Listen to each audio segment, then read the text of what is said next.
My name is Philaram, and today I will be telling you a story of a little servant girl and a brave commander. Once upon a time, there was a little girl who was from Israel, working as a servant in Syria. She was a servant of Naaman's wife. Naaman was a mighty army commander of Syria. He was a brave commander who won many battles. All respected him, but sadly, he suffered from leprosy, which was a skin disease. Naaman and his wife tried many treatments, but he could not get well. Naaman and his wife were very sad because of this. The little girl saw that her mistress was very sad, so she went to her mistress and told, "There is a prophet in Israel who can heal my master." Hearing this, Naaman set off for Israel to meet the prophet with many gifts. The name of the prophet was Elisha.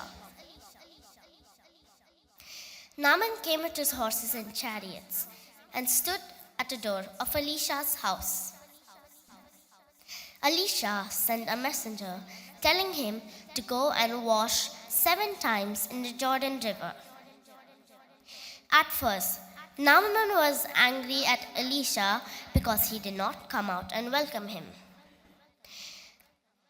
Naaman's servant told him, "Master, let us obey him." So Naaman went to the Jordan River and dipped himself 7 times according to what the prophet has said. His skin became like the skin of a child and his leprosy was healed. Naaman was very happy, so he went to Elisha the prophet and said, "Now I know there is no God in all the earth but in Israel." Naaman went back to Syria happily. The moral of the story: the little girl was a child and a servant in a foreign place. Because of her, Naaman, the mighty army commander, came to know God.